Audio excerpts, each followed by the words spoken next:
Hi, girls. It is so good to see you again. I have really been missing you, and I want to thank those of you who have been texting me with your activities and your challenges, and even just to say hello. I really, really do miss you, and I find this to be a nice way for us to keep in touch.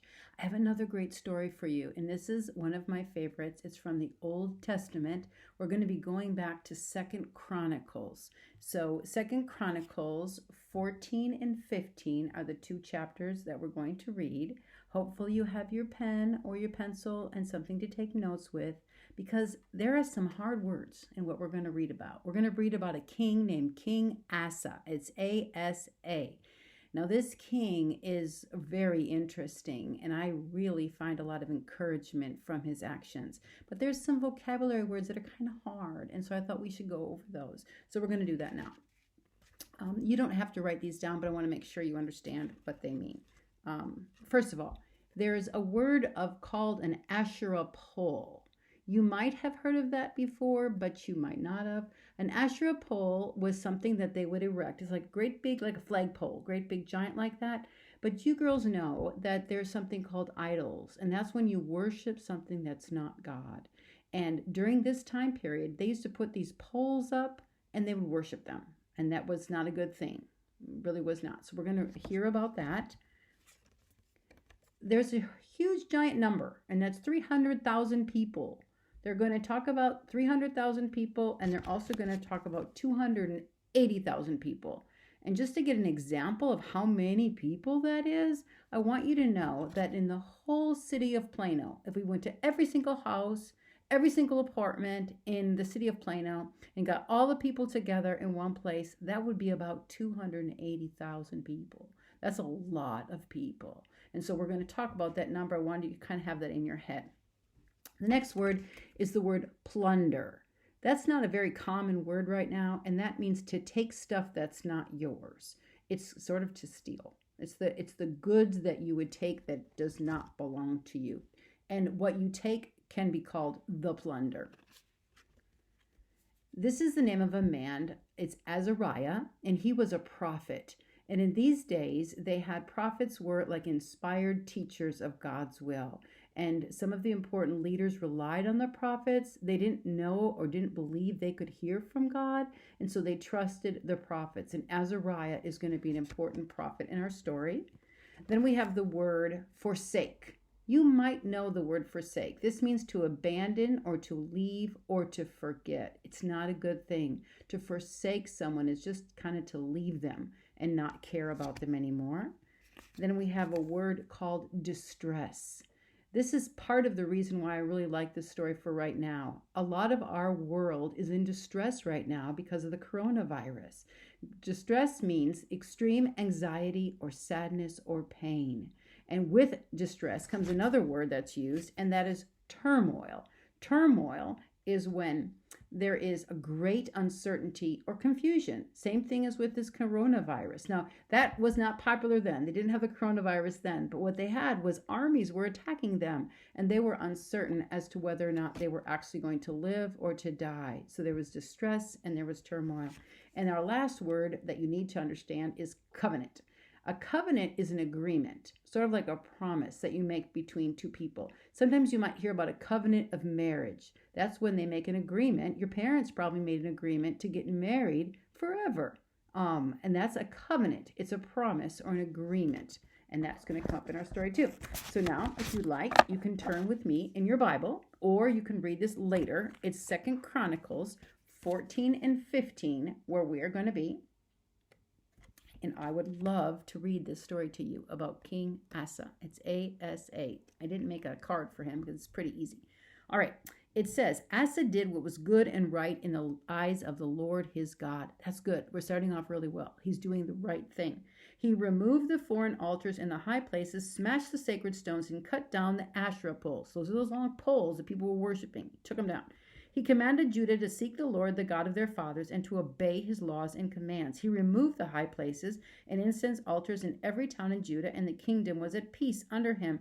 He built up fortified cities of Judah, and since the land was at peace, no one was at war with him during those years, for the Lord gave him rest. He was obedient, and the Lord gave him rest. he said, "Let us build up these towns and put walls around them with towers, gates, and bars. The land is still ours." Oh, I should show you. I'm reading from God's true word. I'm not making this up. This is the Bible. You can trust me. All right. The land is still ours because we have sought the Lord our God. We sought him and he has given us rest on every side. So they built and prospered. Prospered means they did well. They were doing great. Asa had an army of 300,000 men. That's a big number. It's like the whole city of Plano, equipped with large shields and with spears. And then he had 280,000 more men from Benjamin. Then it says that Zerah the Cushite marched out against them. So now they're going to war, and a vast army, big army is coming. And they had 300 chariots, and they came as far as Marishah. Asa went out to meet him, and they took up battle positions in the valley of Zephathah near Marishah. So they're ready to fight. It's going to be a big fight.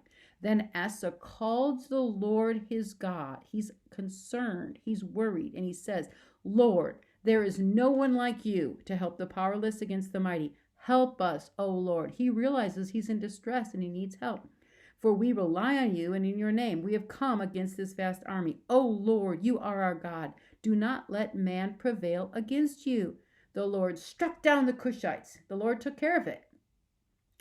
Right before Asa and Judah, the Cushites fled, and Asa and his army pursued them as far as Gerar. Such a great number of Cushites fell that they could not recover. They were crushed before the Lord and his forces. The men of Judah carried off a large amount of plunder. That's what they were able to take because of the men who died. They destroyed all the villages, for the terror of the Lord had fallen upon them. They plundered all these villages, since there was much booty there. They also attacked the camps of the herdsmen and carried off droves of sheep and goats and camels.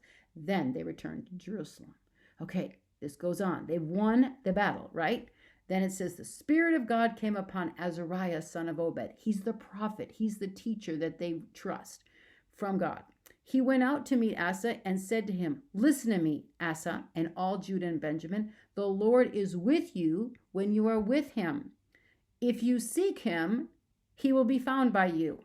But if you forsake him, he will forsake you. If you forget God or abandon God, he will forget you or abandon you." That's what the prophet is saying. For a long time, Israel was without the true God, without a priest to teach, and without the law. But in their distress, they turned to the Lord. And that's what we're to do now. In our distress over anything, but especially over this virus, we turn to God and sought him, and he was found by them. In those days, it was not safe to travel about, for all the inhabitants of the lands were in great turmoil. Wow, that sounds like now, like with our quarantine, it's not safe to travel about. We have to stay at home. And here's what they're doing. They're turning to the Lord, same as us.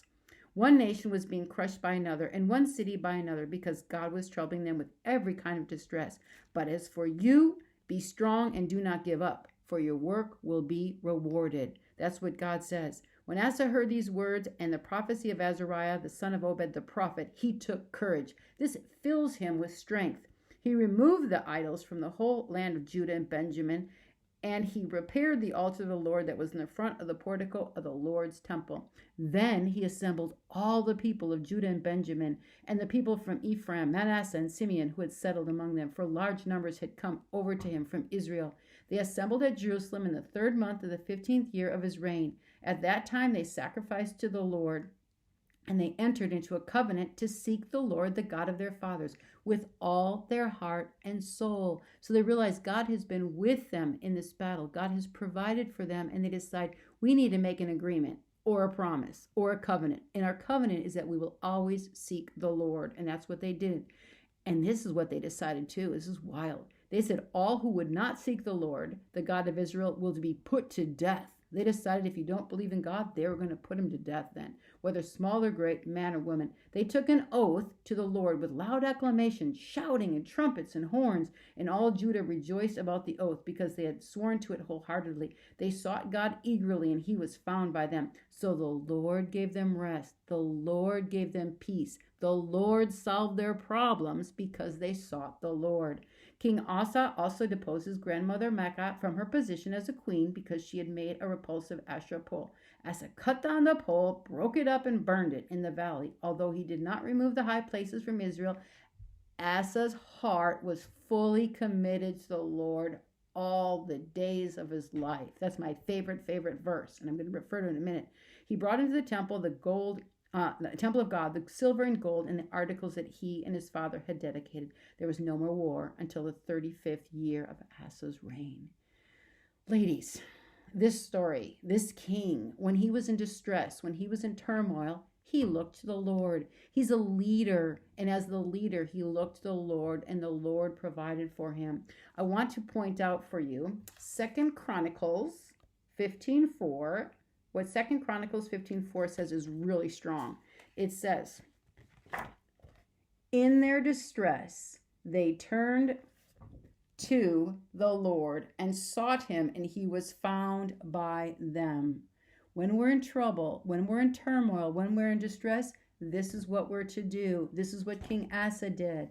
Also, 2 Chronicles, let me get it quick. 2 Chronicles 15:7. That whole chapter 15 is so good. 2 Chronicles 15:7, that says specifically, but as for you, be strong, do not give up.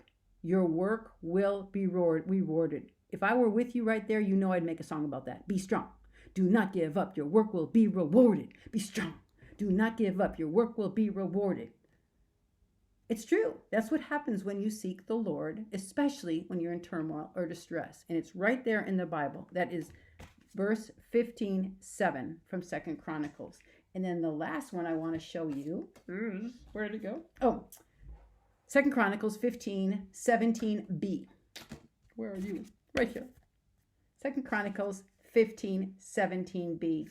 My favorite of all. It says, Asa's heart was fully committed to the Lord all his life. All his life. That's what we need to do. We need to commit that our hearts are going to be committed to God our whole life. Starting today, starting right now, and go forward. And God will take care of you. God will provide. All right, here's the challenge for this week's lesson. Here's what I want you to do. I'm going to have you take this words, put your name in there, whatever your name is. Let's say your name is Betty. Betty's heart is fully committed to the Lord for all my life. But what I need you to do is look what I did. Draw a picture of yourself. So here's me. No laughing. I did my best. And it says, Mrs. Kathy's heart is fully committed to the Lord for all my life. 2 Chronicles 15:17b. I would love for you to make that picture and then take a picture of yourself. I already took a picture of myself with mine and uploaded it, and I will upload that. And then I have a special surprise. I'm going to give you girls 6 days from today. Today is going to be Thursday, so I'll start tomorrow, Friday. So we have Friday, Saturday, Sunday, Monday, Tuesday, Wednesday. Next Wednesday, all the girls that send me their picture with their verse like that, I'm going to go ahead and choose one of them randomly, put them all in a hat, and the one I choose, I'm bringing you cookies. I'm going to bake you some fancy cookies and bring them to your house and leave them on your doorstep. Knock, knock, knock, and there you go, a sweet treat from Mrs. Kathy. I just want to reward you for your decision to have your heart be fully committed to the Lord your God all of your life. So I think you can do that, right? I would also recommend that you read the 2 Chronicles 14 and 15 again with your family. I think it's really strong and beautiful. I would also recommend that we've got a couple of girls that have not showed me yet where they're reading their Bible. I only know where Finley, Luna, Morgan, and Fabiana read theirs. So remember, you're supposed to be taking a picture of that. And then we're getting to the end of April, ladies. We only have 3 girls so far that have memorized their verse and sent that. So I would love to hear from you, even if it's just a text to say hello. But certainly, I can't wait to see your beautiful picture of you and your commitment to have your heart fully committed to the Lord all the days of your life. I love you, girls. Can't wait to hear from you. Have a great, great day.